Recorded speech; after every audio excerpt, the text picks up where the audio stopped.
আসসালামু আলাইকুম। আমি ডক্টর নাহিদা আক্তার। বর্তমানে ফেসবি রেসিডেন্ট হিসেবে আছি গাইনিয়ান অপস ডিপার্টমেন্ট বিএসএমএমইউতে, আর এফসিপিএস পার্ট 1 করেছি গাইনিয়ান অপসে। ম্যাট্রিক্স পয়েন্টের পক্ষ থেকে আজকের লাইভ সেশনে আপনাদের সবাইকে স্বাগতম জানাচ্ছি। আমার টপিকসটা আগেই দেওয়া ছিল। আজকে আপনাদের সাথে আমি কথা বলবো বার্থোলিন গ্ল্যান্ড নিয়ে। এফসিপিএস পার্ট 1 সম্পর্কে আপনারা মোটামুটি সবাই জানেন। এফসিপিএস পার্ট 1 পরীক্ষা এটা আগে 3 দিনে হতো, বর্তমানে একদিনেই পরীক্ষা হয়।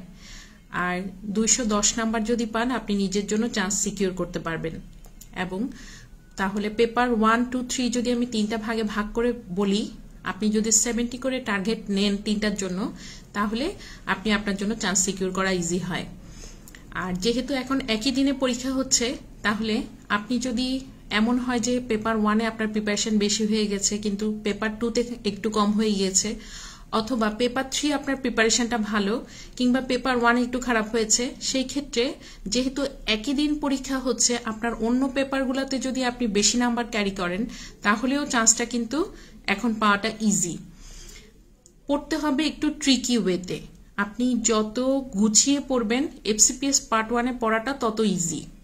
আজকের টপিকটাই বলি, এটা আমরা ফলো করব গাইনি দত্ত চ্যাপ্টার 1। আজকের টপিক হচ্ছে বার্থোলিন গ্ল্যান্ড। এফসিপিএস পার্ট 1-এ পেপার 1-এর জন্য অ্যানাটমি। পেপার 1-এ অ্যানাটমিতে প্রতিবারই একটা স্টেম হলেও বার্থোলিন গ্ল্যান্ড থেকে আসবেই। এবং এমনও গেছে শুধু বার্থোলিন গ্ল্যান্ড থেকে একটা সিঙ্গেল বেস, আবার হচ্ছে এমসিকিউ কোশ্চেন আসছে। আবার পেপার 3-তে আপনারা জানেন প্যাথোলজি। পেপার 3-র ক্ষেত্রে আপনারা জানেন যে infection of the individual genital organ নিয়ে, এটা নিয়ে আমরা পড়াশোনা করি যারা গাইনিতে পরীক্ষা দেই। সেখানে দেখবেন বার্থোলিন গ্ল্যান্ডের সাথে Bartholinitis, Bartholin abscess, Bartholin cyst, এগুলো কিন্তু একদম কমনলি পরীক্ষায় কোশ্চেন আসে। পেপার 3-তে ওখান থেকে সিঙ্গেল বেস কোশ্চেন আসে, পেপার 1-এ অ্যানাটমি থেকে কোশ্চেন আসে। তাহলে আজকের টপিকটা যদি আপনি গুছিয়ে রাখেন, বোথ পেপার 1, পেপার 3-তে আপনি একটা নাম্বার সিকিউর করাটা আপনার জন্য খুব ইজি হয়ে যাবে। আমরা ফলো করব গাইনি দত্ত। তাহলে সরাসরি আমি টপিকে চলে যাই। আর আজকের ক্লাসটা ফলো করলে আপনারা রেসিডেন্সির জন্য অ্যানাটমি এখানে আপনি একই জিনিস পাবেন, আবার এফসিপিএস এর জন্য পেপার 1 আর পেপার 3। চলেন আমরা সরাসরি এখন ক্লাসে চলে যাই।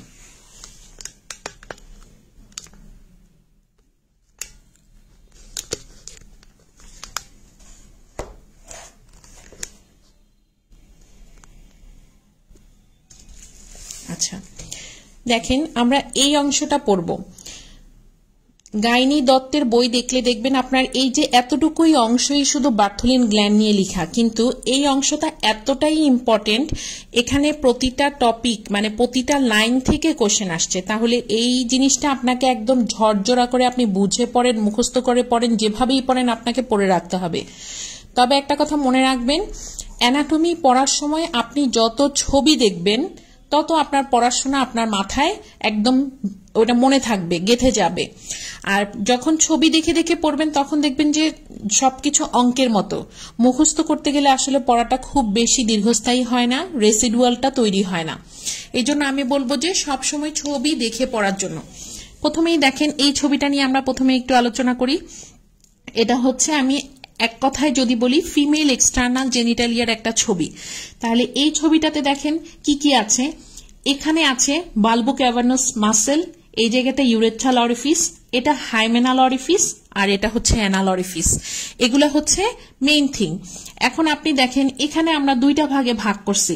কিভাবে? মাঝখানে সুপারফিশিয়াল ট্রান্সভার্স পেরিনিয়াল মাসেল দিয়ে সেটাকে আমরা 2টা ট্রায়াঙ্গেলে ভাগ করে ফেলছি। সামনে ইউরোজেনিটাল ট্রায়াঙ্গেল, পেছনে অ্যানাল ট্রায়াঙ্গেল। এখন এখান থেকে কোশ্চেন আসে হচ্ছে এই ট্রায়াঙ্গেল গুলার কোথায় কি আছে। দেখেন অ্যানাল ট্রায়াঙ্গেলের পাশে ম্যাক্সিমাম জায়গা জুড়েই আছে লিভেটর অ্যানাই মাসেল। আর এই যে এটা হচ্ছে সুপারফিশিয়াল ট্রান্সভার্স পেরিনি মাসেল, তার সাথে ডিপ ট্রান্সভার্স পেরিনি মাসেল আছে। যখন আমরা এপিসিওটমি দেই তখন এই মাসেলগুলা কাটা পড়ে। এরপরে দেখেন সামনের দিকের অংশ যে ডায়মন্ড শেপ, এটা হচ্ছে ইউরোজেনিটাল ডায়াফ্রাম। এখানে দেখেন কি কি আছে। এখানে আছে বাল্বো ক্যাভার্নাস মাসেল, তার সাথে এখানে আছে ইউরেথ্রাল মিউটাস, এটা ইস্টিও ক্যাভার্নাস মাসেল। এরপরে দেখেন এখানে হাইমেনাল অরিফিস। এই অংশটা ল্যাবিয়া মেজোরা ভেতরের যে অংশটা সেটা হচ্ছে ল্যাবিয়া মাইনোরা, আর এই জায়গাটা হচ্ছে ভেস্টিবিউল। তাহলে আমরা চলে যাই প্রথমে বার্থোলিন গ্ল্যান্ডের লোকেশনটা কোথায়। দেখেন ল্যাবিয়া মাইনোরা এটা যেখানে ভেস্টিবিউলে গিয়ে ওপেন হবে, এই জিনিসটা হচ্ছে বার্থোলিন গ্ল্যান্ডের লোকেশন। এটার আরেকটা নাম কি? এটার আরেকটা নাম হচ্ছে গ্রেটার ভেস্টিবুলার গ্ল্যান্ড। এটা পরীক্ষায় কোশ্চেন আসছে, মনে রাখবেন চ্যাপ্টার 1 এর জন্য কোনটা কার অপোজিট নেম এবং কোনটার হোমোলোগাস অর্গান কোনটা, এটা আপনি খুব ভালো করে জানতে হবে। প্রথম লাইনটাই দেখেন বার্থোলিন গ্ল্যান্ড হচ্ছে সিচুয়েটেড থাকে কোথায়? সুপারফিশিয়াল পেরিনিয়াল পাউচে। এটা একটা সিঙ্গেল বেস্টের কোশ্চেন ছিল। সুপারফিশিয়াল পেরিনিয়াল পাউচ, এটা এমআরসিউজি পার্ট 1 এও কোশ্চেন আসছে। ডিপ পেরিনিয়াল পাউচ আমি আপনাদেরকে ক্লাসের শেষে কমেন্ট বক্সে 2টা কোশ্চেন দিয়ে দিব, সেখানে একটা কোশ্চেন আমি দিয়েছি location of the Bartholin gland. এটা অনেক জায়গা দিয়েছি, কিন্তু আপনাদের মনে রাখতে হবে এটা সিঙ্গেল বেস্টে কোশ্চেন আসছে সুপারফিশিয়াল পেরিনিয়াল পাউচ। এখন দেখেন এই যে সুপারফিশিয়াল পেরিনিয়াল পাউচ, এটার আরো যদি আমি ডিটেলস লোকেশন বলি তাহলে আর কোথায় হতে পারে? এটা হচ্ছে close to the posterior and of the vestibular bulb. আমি যেটা বলেছিলাম ভেস্টিবিউলে থাকে ল্যাবিয়া মাইনোরা, যেখানে গিয়ে ভেস্টিবিউলে ওপেনিং হয় সেখানে। এখন দেখেন এটা সাইজটা কেমন, এটা পি সাইজ, এটার হচ্ছে অ্যাবাউট 0.5 সেন্টিমিটার। এটাও পরীক্ষায় কোশ্চেন আসছিল, এটা সাইজটা কতটুকু, 0.5 সেন্টিমিটার নাকি 0.2 সেন্টিমিটার। আসলে যদি 0.5 সেন্টিমিটার বলে তাহলে টোটাল বার্থোলিন গ্ল্যান্ডের এটা হচ্ছে 0.5, কিন্তু যদি ডাক্টের কথা বলে সেটা হচ্ছে অ্যাবাউট 2 সেন্টিমিটার। এটা মনে রাখতে হবে, পরীক্ষায় আসছে। এরপরে দেখেন এটা কেমন colour, yellowish white in the colour. Sexual এক্সাইটমেন্টের সময় কি হয়, এখানে একটা অ্যালকালাইন সিক্রেশন আসে যেটা লুব্রিকেশনে হেল্প করে। এটাও পরীক্ষায় আসছে, পরীক্ষায় অ্যাসিডিক মিউকাস সিক্রেশন দিয়ে দিয়েছিল, কিন্তু এটা হবে হচ্ছে অ্যালকালাইন মিউকাস সিক্রেশন। এই যে দেখেন অ্যালকালাইন সিক্রেশন। এখন এই যে অ্যালকালাইন সিক্রেশনটা হলো, এটা কোথা থেকে আসছে? দেখেন আমি এখানে আপনাদেরকে দেখিয়েছিলাম, এটা হচ্ছে বাল্বো ক্যাভার্নাস মাসেল। তাহলে contraction of the bulbo cavernous muscle helps squeeze to secretion. তাহলে এক কথায় যদি আমি বলি এই সিক্রেশনটা আসে এই বাল্বো ক্যাভার্নাস মাসেলের কন্ট্রাকশনের কারণে। পরীক্ষার কোশ্চেন ছিল এটা। এই গ্ল্যান্ডটা কোন ধরনের? এটা হচ্ছে কম্পাউন্ড রেসিমোস ভ্যারাইটি। আমি আপনাদেরকে প্রথম এর আগে যে ল্যাবটা নিয়েছিলাম সেখানে আমি বলেছিলাম হচ্ছে ব্রেস্ট কোন ধরনের গ্ল্যান্ড, এটা হচ্ছে মডিফাইড সোয়েট গ্ল্যান্ড। এরকম আপনি অ্যানাটমিতে যা পাবেন কোনটা কোন ধরনের গ্ল্যান্ড, এগুলো আপনাকে খুব ভালো করে জেনে রাখতে হবে। এটা হচ্ছে compound racemose type of gland. এরপরে দেখেন এটা লাইনিংটা কি। যে কোনো গ্ল্যান্ড ইউজুয়ালি যাদের সিক্রেশন থাকে আমরা বলি যে সেটা হচ্ছে কলামনার এপিথেলিয়াম। একটা এক্সাম্পল হিসেবে আপনি চিন্তা করতে পারেন গাট। গাটের লাইনিংটা কি? Columnar epithelium. কেন? কারণ এখান থেকে একটা এদের এন্ডোক্রাইন ফাংশন আছে, হরমোন আসে, এই জন্য। তাহলে যেখানেই সিক্রেশন আছে সেখানেই কলামনার এপিথেলিয়াম। এখন দেখেন এটার একটু আগে বলেছিলাম যে টোটাল সাইজ যদি আমি বলি 0.5 সেন্টিমিটার, কিন্তু শুধু ডাক্টের কথা যদি বলে সেটা হচ্ছে 2 সেন্টিমিটার। এটাও পরীক্ষায় কোশ্চেন আসছে। এটা কোথায় ওপেন করে? ভেস্টিবিউলে। কোথায়? এই যে হাইমেনের আউটসাইডে। এই যে দেখেন এই অংশটা হচ্ছে হাইমেনাল অরিফিস, তাহলে তার বাইরে আউটসাইড দ্য হাইমেন এখানে ওপেনিং হয়। কিন্তু জাংশনটা কোথায়? অ্যান্টেরিয়র 2/3 আর পোস্টেরিয়র 1/3 এর জাংশনে। গ্রুপটা কোথায়? হাইমেন আর লেবিয়া মাইনোরার মধ্যে। এটার লোকেশন এফসিপিএস এ একদম এই অংশটুকু একদম প্রতিটা লাইন বাই লাইন কোশ্চেন আসা। এরপর আসেন যেই ডাক্টের কথাটা বলেছি, আগেই বলেছি ডাক্ট মানে কলামনার এপিথেলিয়াম, কিন্তু এটার ওপেনিং এর মুখে এটা লাইনিং এপিথেলিয়ামটা গিয়ে চেঞ্জ হয়। কেন? কারণ আমরা জানি ল্যাবিয়া মেজোরা মাইনোরা এগুলো হচ্ছে স্কিনের ফোল্ড, আর স্কিনটা কি? ক্যারাটিনাস স্ট্রাকচার। তাহলে এখানে কি হবে? ওপেনিং এ গিয়ে তার এটা হচ্ছে স্ট্রাটিফাইড স্কোয়ামাস এপিথেলিয়াম। এটা মনে রাখবেন, পরীক্ষায় আসছে। আর বলেছি কি, যেটাই আপনি পড়েন না কেন তার হোমোলোগাস কি অর্গান আছে সেটা আপনাকে জানতে হবে। দেখেন Bartholin gland correspond to the bulbo urethral gland of the male. এটা হচ্ছে পরীক্ষায় আসা কোশ্চেন। তাহলে বার্থোলিন গ্ল্যান্ডের আরেকটা নাম কি? এটা হচ্ছে গ্রেটার ভেস্টিবুলার গ্ল্যান্ড। এই অংশটুকু হচ্ছে আপনার অ্যানাটমি। এটা ছাড়া, এই অ্যানাটমিটা ছাড়া আপনাদেরকে আর কি জানতে হবে? আপনাদেরকে আর জানতে হবে প্যাথোলজির পোর্শনটা। আপনারা দেখবেন infection of the individual genital organ, এই চ্যাপ্টারে গেলে ওখানে আপনারা দেখবেন প্রথমে হচ্ছে বার্থোলিন গ্ল্যান্ড লেখা আছে, তারপরে হচ্ছে বার্থোলিনাইটিস আছে, বার্থোলিন অ্যাবসেস আছে, বার্থোলিন সিস্ট আছে। এখান থেকে ক্লিনিক্যালে এসবিএ কোশ্চেন হয়।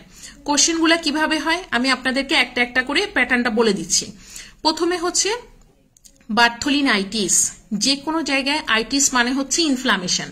আমরা জানি ইনফ্লামেশন মানে কলর, ডলর, রুবো, টিউমার, ফাংশিওলেসা, এই জিনিসগুলো এখানে থাকবে। তাহলে স্বাভাবিক কারণে একটা পেশেন্ট একটা লোকাল পেইনের কথা বলবে, উনি বলবে যে ওনার হাঁটতে একটু ডিসকমফোর্ট হচ্ছে, ডিফিকাল্টি ইন ওয়াকিং। কোয়েশ্চেনটা এভাবেই আসে, সরাসরি লিখে দেওয়া থাকে ডিফিকাল্টি ইন ওয়াকিং, পেশেন্টের লোকাল পেইন, একটা সোয়েলিং থাকে। পেশেন্ট আপনার কাছে আসলো, তখন আপনি দেখলেন কি তার টেম্পারেচার একটু রেস্ট, তাহলে সেটা হচ্ছে বার্থোলিনাইটিস। এটা পরীক্ষায় কোশ্চেন আসছে।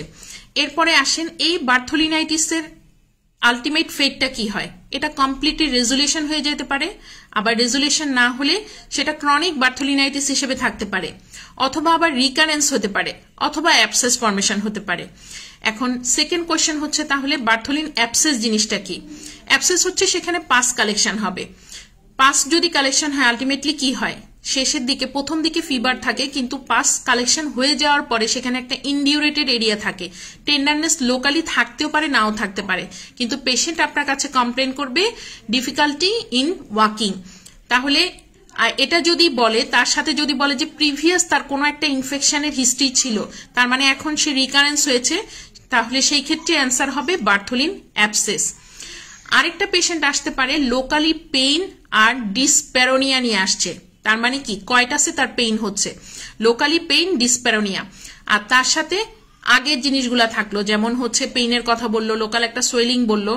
এটা যদি বলে, আর কোশ্চেনে যদি স্পেসিফিক করে উল্লেখ করা থাকে ওপেনিংটা হচ্ছে posterior end of the labia minora, আর অথবা বলতে পারে অ্যান্টিরিয়র 2/3 অথবা পোস্টিরিয়র 1/3 এর জাংশনে হয়েছে, এগুলা যদি মেনশন করা থাকে তাহলে সেখানে আপনার অ্যান্সার হবে বার্থোলিন অ্যাবসেস।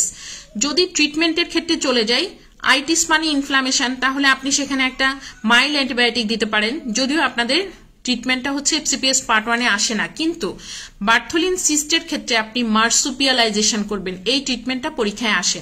তাহলে এখান থেকে তিনটা সিঙ্গেল বেস্ট হয়, আমি তিনটাই আপনাদেরকে আলাদা আলাদা করে বলে দিয়েছি, Bartholin cyst, Bartholin abscess, Bartholinitis, আর হচ্ছে অ্যানাটমির ক্ষেত্রে বার্থোলিন গ্ল্যান্ডের লোকেশন। এতটুকু ছিল আমার সাথে আপনাদের টপিক। আপনারা জানেন আমাদের ম্যাট্রিক্স পয়েন্টে এফসিপিএস এর জন্য, রেসিডেন্সির জন্য বোথ অনলাইন এবং অফলাইন দুইটাই টপিক, মানে আপনি ক্লাস করতে পারবেন, পরীক্ষাও দিতে পারবেন। আর ইদানিং যে কোশ্চেনগুলো হচ্ছে রেসিডেন্সিতে এফসিপিএস এ, সেগুলো হচ্ছে কনসেপশন ক্লিয়ার বেস কোশ্চেন। আপনার কনসেপশন যত ক্লিয়ার হবে আপনি তত কোরিলেট করতে পারবেন।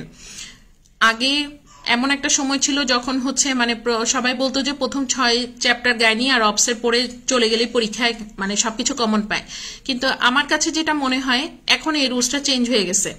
আপনাদেরকে হচ্ছে বেসিকও পড়তে হবে, আবার ক্লিনিক্যালও পড়তে হবে। শুধু পড়লেই হবে না, আপনি ধরেন একটা সিস্টেম পড়লেন ফিজিওলজি, সিবিএস সিস্টেম, সেটা আপনি বেসিক পড়লেন, কিন্তু physiological change in pregnancy in CBS সেটা আপনি আপনার ক্লিনিক্যাল থেকে পড়তে হবে। যখন এভাবে আপনি মানে কথাগুলো কোরিলেট করতে পারবেন, তখনই দেখবেন যে আপনার পড়াশোনাটা অনেক গুছিয়ে গিয়েছে। আর আপনারা যারা ক্যারিয়ার কিভাবে করবেন অথবা পড়াশোনা অনেক পিছিয়ে গিয়েছেন, পড়া কিভাবে শুরু করবেন সেটা বুঝতে পারছেন না, তারা ক্যারিয়ার কাউন্সেলিং নিয়ে আমাদের ম্যাট্রিক্স পয়েন্টের জুয়েল ভাইয়ের সাথে কথা বলতে পারেন। ভাইয়া অনেক সুন্দরভাবে ক্যারিয়ার কাউন্সেলিং করেন। আপনারা কাউন্সেলিং নিয়ে আপনারা নিজেই ডিসাইড করতে পারবেন আপনার এখন কি করা উচিত। আপনি কি কোনো ব্যাচে ভর্তি হবেন, নাকি নিজে পড়াশোনা করবেন, নাকি এক্সাম ব্যাচে থাকবেন, ওটা আপনি ক্যারিয়ার কাউন্সেলিং করেই বুঝতে পারবেন। আর সবচেয়ে বড় কথা হচ্ছে পড়াশোনার কোনো বিকল্প নাই। আপনি যত পড়াশোনা করবেন আপনার কনসেপ্ট তত ক্লিয়ার হবে, পরীক্ষার আপনি তত নিজেকে চান্স পাওয়ার সিকিউরিটিটা বেড়ে যাবে। তাহলে আজকে এতটুকুই। আমি কমেন্ট বক্সে কোয়েশ্চেনটা পোস্ট করে দিব, অ্যান্সারটাও বলে দিয়েছি। আপনারা একটু একটু করে পড়া গুছিয়ে রাখবেন। সবার জন্য অনেক অনেক শুভকামনা। আসসালামু আলাইকুম।